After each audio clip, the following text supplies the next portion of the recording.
এবার হুসাইন পাগড়ি বান্ধা তলোয়ার নিয়ে ময়দানে লাইগা একজনের সক্কা ছড়াই দিছে। আমরা যুদ্ধই চাই না, যুদ্ধই গেলে আমরা জীবনের চিন্তা করি না। আমরা যুদ্ধই কোনোদিনও যাবার চাই না, কারণ আমরা যুদ্ধ চাই কিন্তু যুদ্ধ গেলে আমরা জীবনের চিন্তা করি না। এটা কি কথা?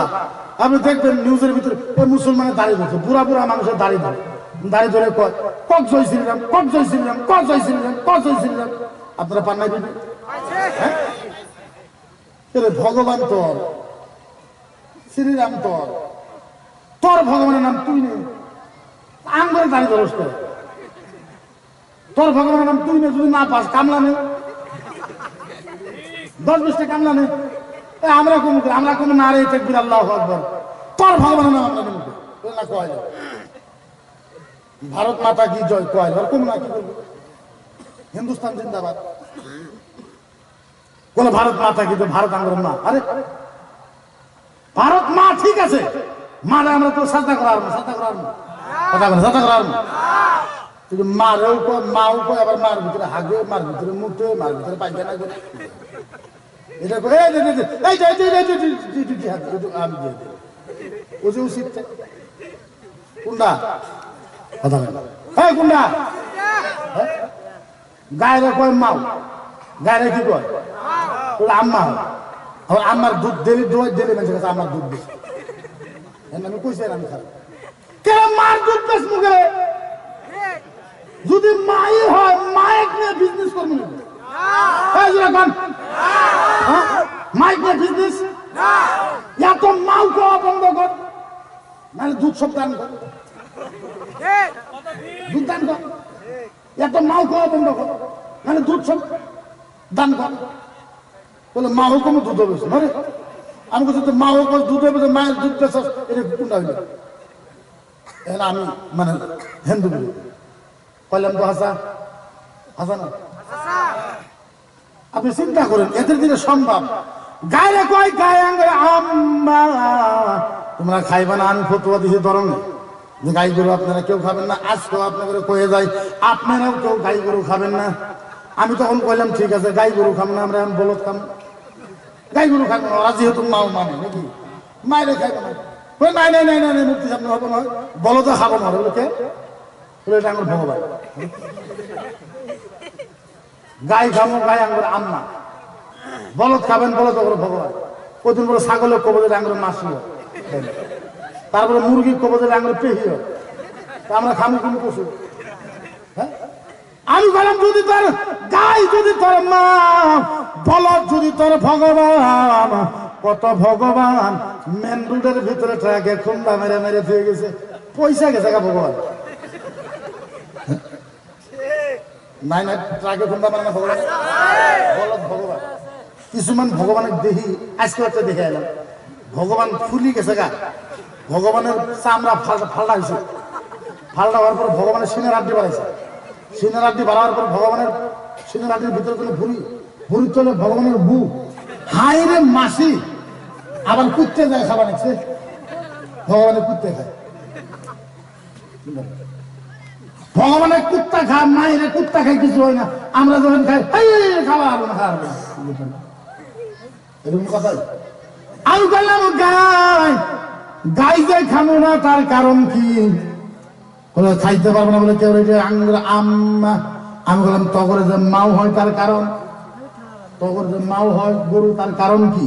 বলে আমরা যখন ছোট ছিলাম, বাচ্চা ছিলাম, আমরা তখন মায়ের বুকের দুধ খেয়েছি, যার জন্য মাওকে আম্মা করে কই। আমরা যখন বাচ্চা ছিলাম তখন আমরা গায়ের দুধ খাইছি, যার জন্য গায়ে আমাদের আম্মা। গায়ের দুধ খেয়েছি যার জন্য গাই কি?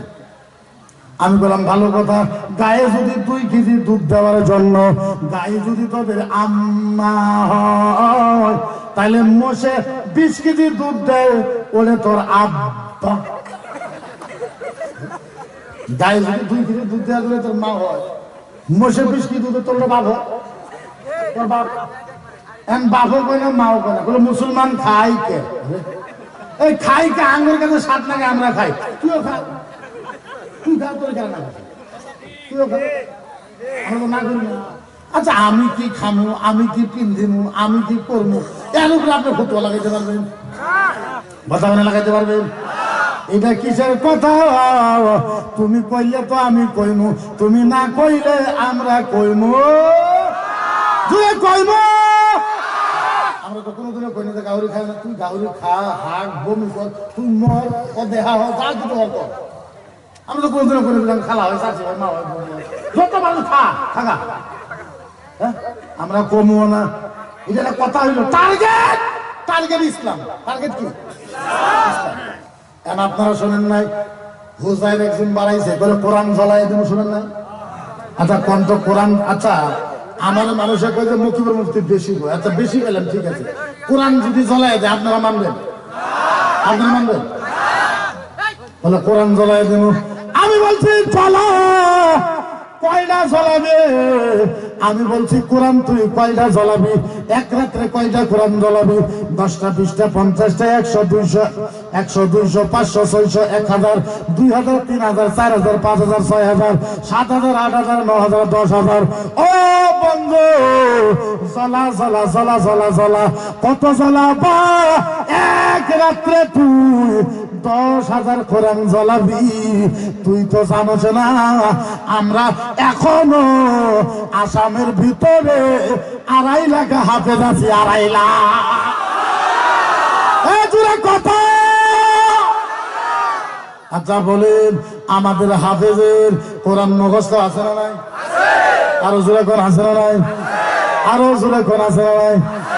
ও বন্ধু, বন্ধু শোনো শোনো শোনো শোনো শোনো শোনো বন্ধু রে, আমরা তো 2.5 লাখ হাফেজ আছি। তুমি আজকা 10,000 কোরআন জ্বলাই দিবা, কালকে আমরা 2,500 হাফেজ লইয়া আমরা 50,000 কোরআন লেইগা ফেলাই। ও বন্ধু, আমাদের তো হাফেজ আছে, আমরা তো কোরআন লেখা ফেলাইমু। বন্ধু একটা কথা, কেউ যদি রামায়ণ জ্বলাই দেয়, হ্যাঁ, কেউ যদি গীতা জ্বলাই দেয়, বেদ বেদ জ্বলাই দেয়, কিতা করবা? কারণ সারা আসামের ভিতরে রামায়ণের একজনও হাফেজ নাই নাই নাই নাই নাই নাই। নিজের চিন্তা হওয়া গেল, হ্যাঁ কইছে কিছুই না, আমি কইছি এখন সাম্প্রদায়িক দাও কি আসলে। এখন টার্গেট নিছে যে কোনো অবস্থায় মুকিবুর মুফতিকে গুয়াহাটি হাইকোর্টে তুলবে। সারা আসামে আমার বিরুদ্ধে যত কেস আছে সম্পূর্ণ কেস হাইকোর্টের চিফ জাস্টিসকে দিয়া আমার জেল দিব, ফাঁসি দিব। এরকম ভাবে এরা কথা কয় যে গুয়াহাটি হাইকোর্ট যেন এর বাপ হয়, কথা বুঝতে না, ওর বাপ হয় জজ, ও যা কইব তাই মানে। আচ্ছা বলুন তো জজ কি পাগলা? গুয়াহাটি হাইকোর্টের জজ পাগলা? মূর্খ। আমি বলছি তোর গুয়াহাটি হাইকোর্টে তুমি ভালো হইব। আমি জজের কোনো জজ সাহেব, ও জজ সাহেব আমার 3টা কথা, আমার কথা জজে শুনবো না নাই? কথা কবার অধিকার আছে না নাই? কথা কবার দিব না নাই? আমার যখন জজে জিজ্ঞাসা করবো আপনি সাম্প্রদায়িক বক্তব্য দেন, হয় স্যার মধ্যে দাও। আমাকে জিজ্ঞাসা করবো মুফতি তুমি সাম্প্রদায়িক বক্তব্য দিয়ে আনি, হয় স্যার মধ্যে কি বক্তব্য দেওয়া? আমি বলবো স্যার এই যে রামায়ণ, খাতা দিন, খাতা দিন, খাতা। এই ওয়াজও ঘুমাইলে তো আর কোনদিন। আমি কোন জজ সাহেব, এই যে এইটা রামায়ণ, এই যে একটা গীতা, এটা কি রামায়ণ? ও জজ সাহেব, ও গুয়াহাটি হাইকোর্টের জজ সাহেব, এই যে রামায়ণ, এই যে গীতা, ঋগ্বেদ, যজুর্বেদ, অথর্ববেদ, সামবেদ, রামচরিত্র মানস, বাল্মীকি রামায়ণ, উপরামায়ণ, ভৌতুক রামায়ণ, 18 পুরাণ, দাসা, অমিতাভ, ফার্বো, দিশা, গীতা, বাইবেল জজ সাহেব গুয়াহাটিতে পাওয়া যায়, মানকেশ্বর টাউনে পাওয়া যায়, সাউথ সালমারা পাওয়া যায়, গুয়াহাটিতে পাওয়া যায়, গোয়ালপাড়ায় পাওয়া যায়, বরপাটায় দোকানে বেছে, কুকরাঝার দোকানে বেছে, তরঙের দোকানে বেছে, তেজপুরের দোকানে বেছে, লক্ষ্মীপুর দোকানে বেছে। ও জজ সাহেব, এই যে রামায়ণ গীতা দোকানে দোকানে পাওয়া যায়, জজ সাহেব আপনি বলেন এই কিতাব কিনে আমি বরবার পারবো না নাই? পাবো না? আপনার জজ সাহেবের পারমিশন দিব না নাই? ও জজ সাহেব, এই যে কিতাব, হিন্দু ধর্মের কিতাব আমি কিনছি, হিন্দুদের দোকান থেকে টাকা দিয়ে কিনছি। ও জজ সাহেব একটা কথা, এই যে দেখেন ঋগ্বেদ 2 নম্বর অধ্যায়ের ভিতরে 3 নম্বর গোষ্ঠের ভিতরে 4 নম্বর অনুচ্ছেদের ভিতরে লেখা আছে ভগবানে দশা নামা ঈশ্বরে প্রভু নামা রাম রামায়ণে দশা ভগবানম নামা প্রভু দশা নামায় পরম্বা। ও জজ সাহেব, এই যে দেখেন রামায়ণে লেখা আছে ভগবানে কইছে যারা